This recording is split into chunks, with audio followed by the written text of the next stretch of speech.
Yo everyone, how's it going? That Blue Abarth here and welcome back to another video. So, I must apologise first off for the last video. I hope you guys have recovered from your seasickness because if you did watch that video you probably will know what I mean. The camera was properly shaky, going all over the place, and yeah, it made you probably feel like you were going to be sick any second. So yeah, apologies for that. I was trying out a new camera method. I did have a little like selfie stick type device that I was using for my phone, to record for the video, and yeah, didn't really turn out very well. I think I'll just stick to the traditional phone in hand from now on because that seems to work a lot better than what I tried last video. But hey, you got to try different things sometimes, and occasionally they won't work, which in this case it definitely didn't. But yeah, anyways, besides from that, the video was awesome. I really enjoyed filming it and I hope you guys enjoyed watching it. Tons of sick cars there that day, so much action and intense racing and all that good stuff.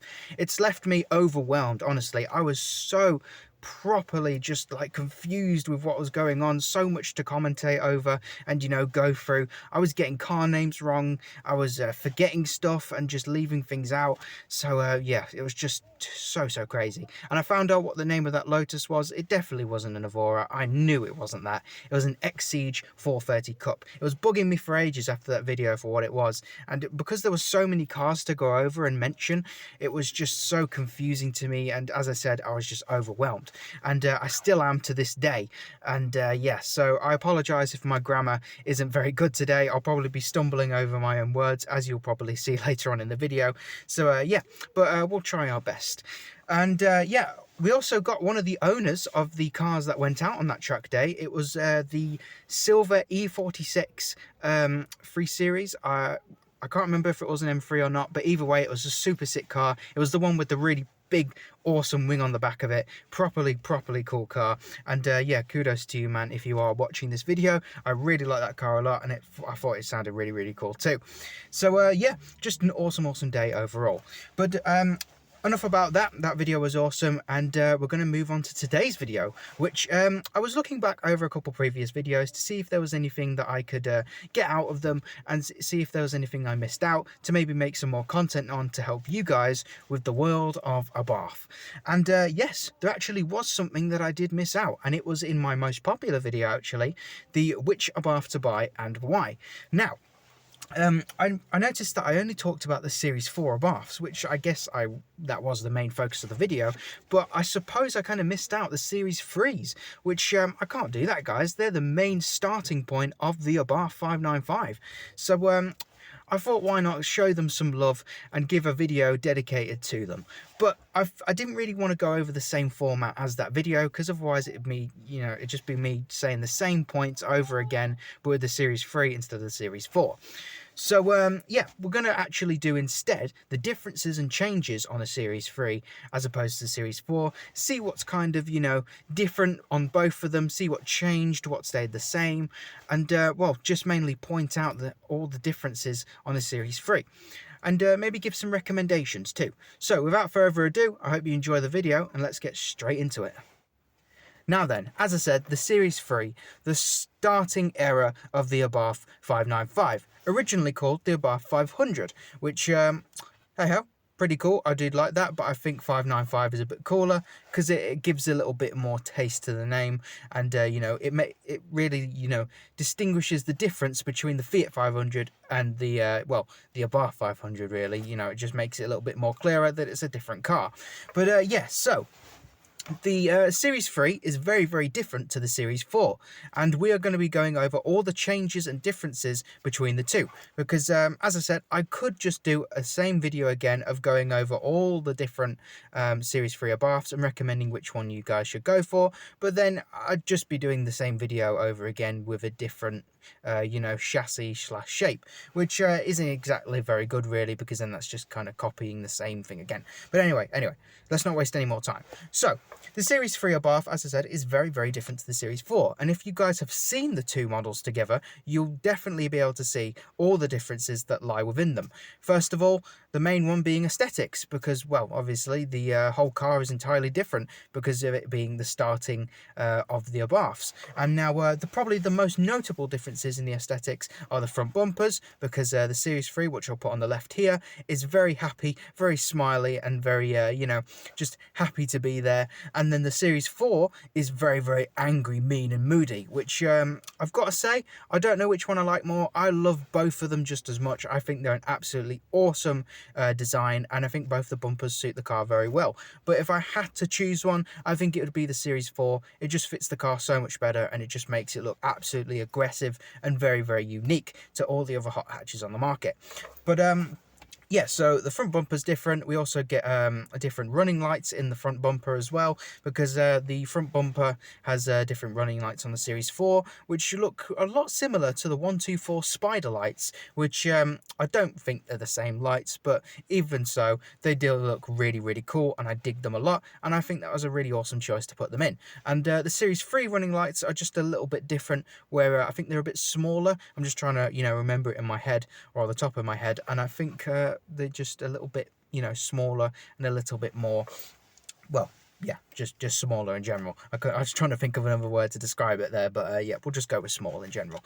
But yeah, so the whole front end's different. The back end is different as well, because instead of a black diffuser with lots of shapes and aggression on it, it's just a kind of a more plain and simple dark grey diffuser. But don't get me wrong, it still looks great, really aggressive, and still really cool. We also still get the honey mesh grille on the back as well, or the little honeycomb part on the back of it, which is great, and it's nice to still have that on the rear bumper. As for the rest of the rear, we also get filled in rear lights instead of the outlined ones we have on the Series 4, which again, if I had to choose, I believe the Series 4 lights on the rear look way better than the Series 3s. But again, there is absolutely nothing wrong with the Series 3 rear lights. I really like them a lot, but I just think the Series 4 ones look a little bit better because it looks a bit more modern and a bit more aggressive, just like the front end. And fun fact, if you were thinking to yourself, well, I love the Series 4 rear lights as well, can I get them on my Series 3? Yes, you can. It turns out that all parts from a Series 4 are interchangeable with a Series 3, meaning that you can fit them on and there's no problems. So if you want a pair of Series 4 rear lights for your Series 3, then go ahead. Nothing's stopping you. Literally just swap them out, plug and play, and there you go. Your car can look, well, 5 years newer than it does already. And that's a really good trick, really, because I do see a lot of pictures of Abarths with Series 4 parts on them, and it tricks me out because it's actually a Series 3 on the inside, and that's kind of the only way you can tell, really, that it's if it's a Series 4 or a Series 3, by just looking inside the interior, because we'll get to that in a minute of all the differences that are on there. But yeah, so just a really cool fun fact that I thought I'd let you guys know of. As for the rest of the car, I think that's pretty much it, really. The outside is just the same as the Series 4 in regards to the sides and all that stuff. The bonnet, the roof, the wing is all the same. As for the wheels, just again, all the same stuff. But actually, we will get into this a little bit more later in the video, but some of the wheels are different on the Series 3s in terms of the ones you actually get with the model spec, which is a pretty cool fact to know, but as I said, we'll get to that later on. What else is there to tell you, really? I think that is kind of it for the changes and differences on the exterior. Let's get on to the interior, because there is quite a lot of changes on there as well. So in regards to all specs and all that, the steering wheel is the first very notable change of the Series 3, because if you put them side by side, which I will do up top here, you'll see that the steering wheels on both models or both chassis are very, very different indeed. You'll find that the Series 3 steering wheel looks a lot more Ferrari-esque, very sporty indeed, and the Series 4 wheel is a little bit more sportier and I don't know, I want to say grown up, but I don't think that's the word, really. I think it's just a lot more simple, but very, very effective in its design, because it looks a lot like a Mercedes/AMG wheel, which I really, really love. I think the aggression of it is absolutely lovely indeed, and I think it just suits the modern version of the car very, very well. But as I said, for the rest of the parts, there is nothing wrong at all with the Series 3 steering wheel. I love it a lot, and just like the Series 4 one, it suits the Series 3 very, very well, you know, with the whole sporty luxury sport, you know, hot hatch type vibe. I think it really, really goes well with it. For the rest of the interior, of course, because it's a little bit of an older car, you do not get a radio. Instead, you just get... Oh, no, sorry, other way around. I'm still having a little bit of confusion from the Cadwell track day yesterday.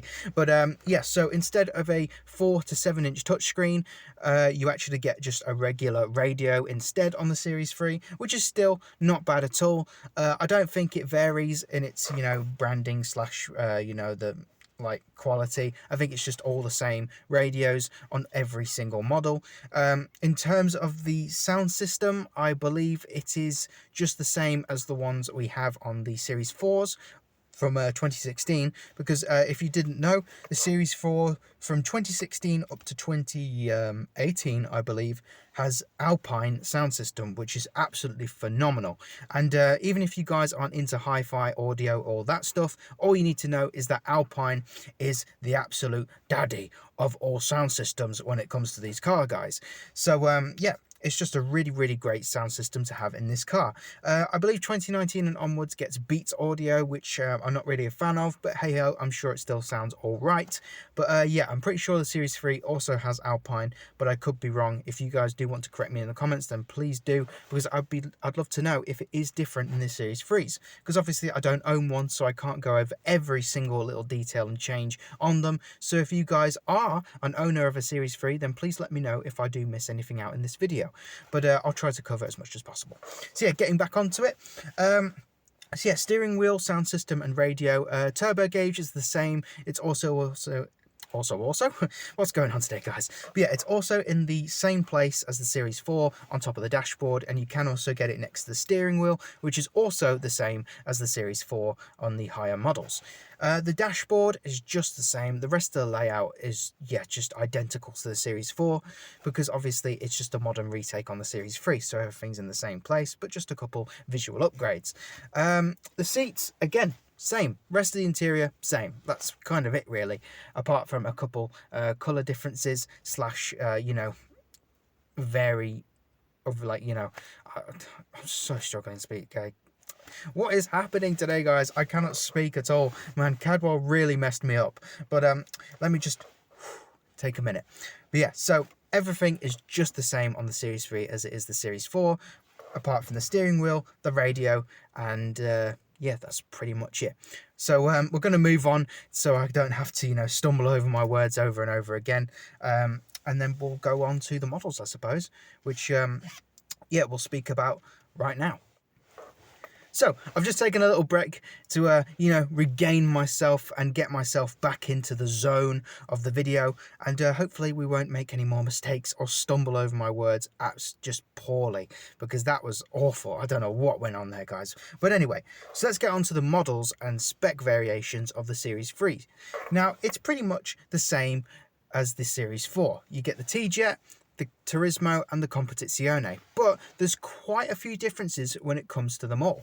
Now, the most notable one is power, because if you didn't know, the power is actually different on the Series 3 as opposed to its modern counterpart, because instead of getting a 145 T-Jet, a 160 Turismo, and a 180 Competizione, sorry, you actually get a 135 T-Jet, a 160 Turismo, and a 160 Competizione. And you might be thinking, oh, you've just stumbled over your words again. You probably just got that wrong. No, guys. 160 brake in the Competizione for the Series 3. And surely that's just not right. I mean, it's the top spec model. Why has it got the same brake as the Turismo? Well, it's just how it is. Back in the day, they just decided to have 160 brake as their top spec model, and well, I guess they were saving that 20 brake horsepower for one of the special models, for which we may have time to get into today, but you know, see where we get to, really. But anyway, so yeah, 160 brake and the composite Sione is kind of mad. You know, you would expect it to have 180 like its modern day version, but hey, doesn't matter. All you need to do is just put a simple tune on it, an exhaust, you know, all those little things, and there you go. You're right up there with the 180 composite Sione like you do nowadays. But yeah, so we're just going to go quickly over, you know, review all the three models in just some simple detail, because I've kind of done that already with the Series 4 on the previous video that I've done already. So we're just going to gloss over them real quickly and just get the main details out of the way. So the 135 T-Jet, the standard entry level Abarth, that is the easiest ticket really to get into the Scorpion ship. You know, if you want an Abarth but you don't want to spend mad money, then the 135/145 T-Jet is the easiest way to get into the brand, because honestly that's the way I've done it, and it's been a pleasure ever since. So if you're looking to get into Abarth and you know, you just want the easiest way in, then the T-Jet is definitely the solution. So what do you get on a T-Jet? Well, as said, or included in the name, you get 135 brake with the Series 3. You just get the regular standard entry level parts inside the interior and exterior. You still get the amazing shape and details of an Abarth. Just the seats, the radio, the clocks, all that types of stuff are just the entry/standard versions of themselves. Whilst in the higher up models, you get the better upgraded parts. And I've just actually reminded myself of something. So while we were going over the interior parts, I actually forgot to mention the clocks. Now, if you're a Series 4 Abarth owner, you'll know that we have a digital dashboard, which is absolutely fantastic. You can toggle through the comfort and sport modes, get different displays, animations, you know, digital features. It's really, really cool. But on the Series 3 Abarths, you actually get analog clocks, which if you're a true petrol head, then you'll absolutely love that, and it'll be the thing for you, and you get that awesome little animation when you put the key in the ignition and start up the little monster. So that's all really well and good, but hey, both of them are just as good. You know, both of them are really accurate, both of them display great information, but it's just preference really, I suppose. You know, do you like analog clocks more, or do you like a digital dashboard? It's all about what you guys would rather have. But yeah, so that's that done now. That's that fully completed and gone over. Let's get back to the models. So yeah, there's not much to go over with the 135, as I was saying before. It's just the entry level version and the easiest way to get into Abarth. But now moving on to the 160 Turismo, that's more of a luxury/stylish version of the Abarth, which combines a little bit of everything from each model. So instead of having to choose either a standard car or a really, really sporty edition, you actually get to go with the middle ground and get the best of all well, that Abarth has to offer. So with the 160 Turismo, like I've said in the main which Abarth to buy and why video, the 160 Turismo offers a lot of interior niceties over exterior aggression. So you still get the front bumper and all that stuff, but you know, with it being a Series 3, you obviously get the happy smile, and you know, you also get a couple more options on the interior, that being leather seats, leather door cards, different colours for those as well. It just makes it a little bit more of a cruiser, really. You know, 160 brake is still nothing to scoff at. It's still a great power figure, but you just get to cruise around in style and sit in some very nice, comfy leather seats. But the rest of it is just the same, really. But you also get to choose bi-colours on the outside, which if you guys don't know what that is, it's a spec option on an Abarth, which means you can have one colour on top and one colour on the bottom. So there was many different options and mixtures you could do, many combinations that you could choose, which to make your own unique looking Abarth, really. Half the time, though, the ones for sale that you see online are just the basic, like black on top, red on bottom, or white on top and red and all that types of stuff. You don't really see a rare colour combination unless it's Legends Blue with black or grey on top. Now, that may be an unknown colour to you guys, but if you guys do know everything about the Series 3 Abarths, you'll also know that Legends Blue was a very rare unique colour. But if you guys do not know what Legends Blue is, it was a colour that's sadly only available on the Series 3 Abarths. It did not continue over to the Series 4, which was a big shame. I think the Series 4 Abarths would look great with Legends Blue, but it was basically a very nice light sky blue, which you could get on the Series 3s. On all the models, doesn't matter what it is, you could have it. And it just was a really great, unique little colour to add to the roster. as I said, it was a shame that they didn't bring it into the Series 4, but hey-ho, that is just how it goes. I'm obviously not the marketing head of Abarth, so I can't make the decisions. But yeah, just a really nice, unique colour that I thought I'd, tag in there, because you need to know these things, guys. It's if I'm going to help you out with all these things, I've got to give you all the information as possible. So yeah, Legends Blue, really nice colour, and you could have it on the bicolours for the Turismos, and it looked really, really good. It was such a nice colour combination, and I really rate it. Now, the Competizione, the big boy of the model range, and probably the best one of the lot. Now, as I did say before, 160 brake, it's the same as the Turismo, so you're not getting any power difference, but you are getting a lot of differences on the interior and some on the exterior. Now, you also get mainly the biggest differences on the exterior are the wheels. You can either get the Touring 17-inch wheels, which, fun fact, I actually have on my car and is a standard option for the Series 4.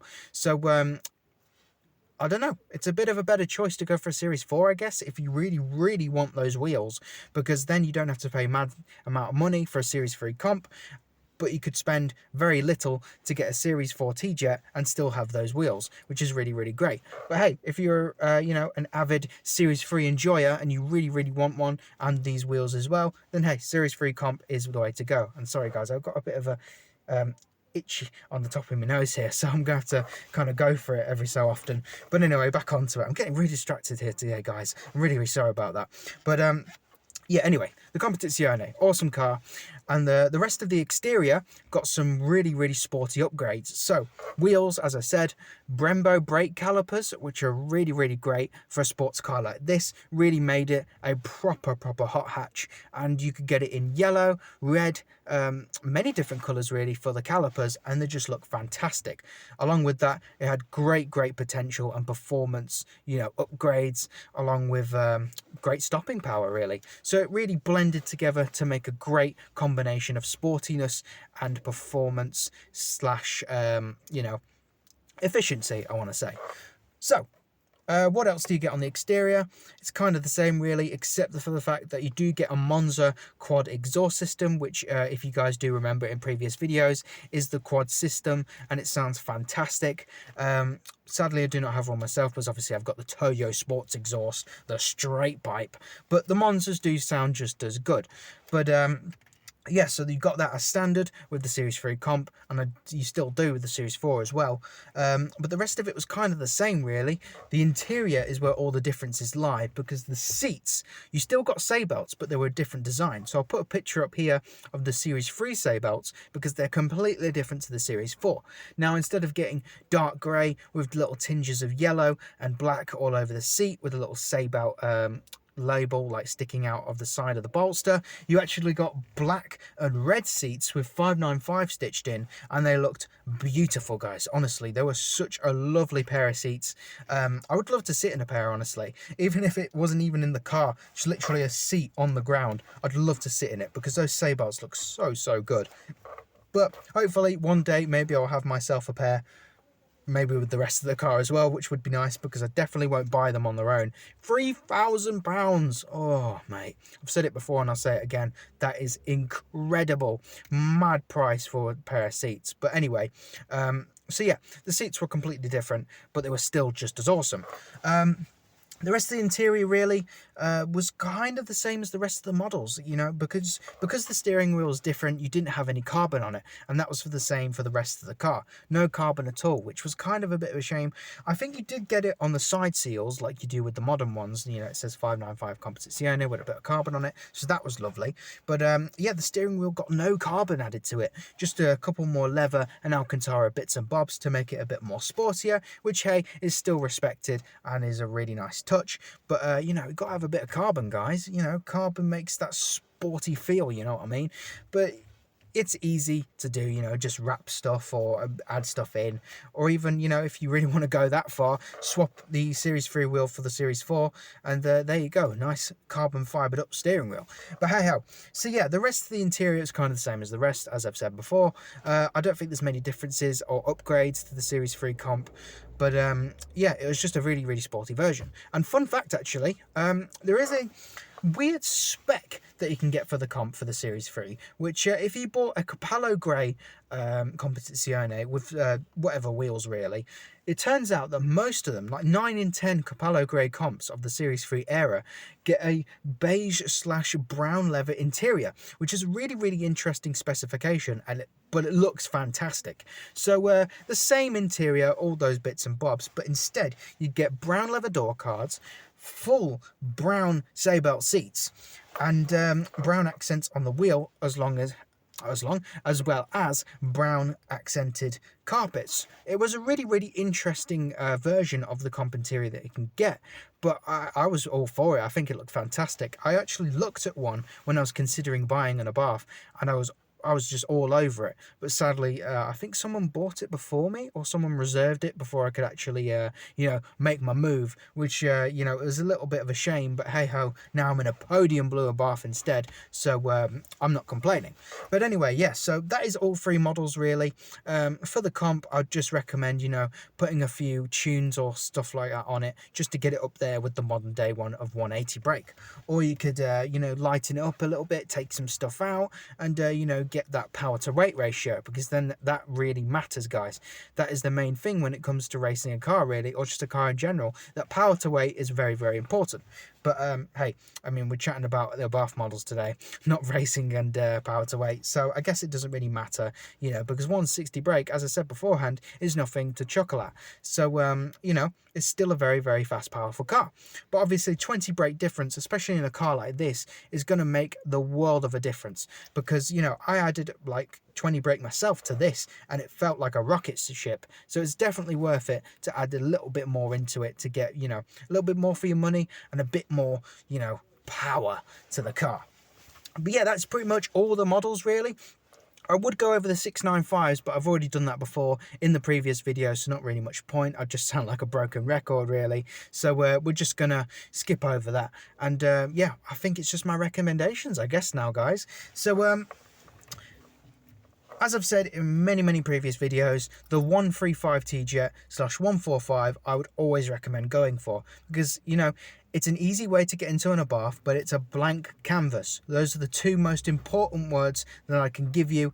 That the 135 is it's a blank canvas for your dream. If you want to make a monster modded Abarth, 300 brake, crazy wings and bumpers and all that stuff, then the standard stock versions of the car are the best ones to go for. And I suppose that applies to any car really, because then you could do whatever you want to it without risking the the aesthetics and everything like that, and you're not paying a mad amount of money for it either. Because let's say you bought a I don't know really, like a really expensive 160 Series 3 comp back in the day, and you did it up and you didn't like it, you've probably just wasted 20 grand on a car and ruined it. So it's important to go for a car that's very cheap, that you can do up, be happy with, and if you're not, you can easily correct it without digging yourself into a very deep financial hole. So yeah, 135/145 is the best one to go for. The Turismo, again, yeah, happily you should go for that, and the comp as well, but preference is just all about which one you would rather go for. So yeah, I could sit here and waffle on for hours about more facts and stuff about the Series 3, but I think that's all the main things you've got to know really when it comes to them, because like I said at the start, I can't skip over the Series 3 because they were the starting era of the Abarth 500/595, so they're very, very important to the world of the Fiat 500/Abarth. So yeah, I just wanted to do a video really dedicating it to that, and I hope you guys did enjoy it, because I actually kind of enjoyed giving you the information. So yeah, hit that bell, like, comment, subscribe, all of that good stuff. Not sure what we're doing next, because I've kind of just trying to make some more ideas at the moment. I haven't got a couple planned, but we'll see how it goes, because I've got a very busy week ahead of me, got a couple of exams and stuff like that, so it may be difficult to record, but anyway, it doesn't matter. I'll see you when I see you. Have a good one, and I'll see you in the future.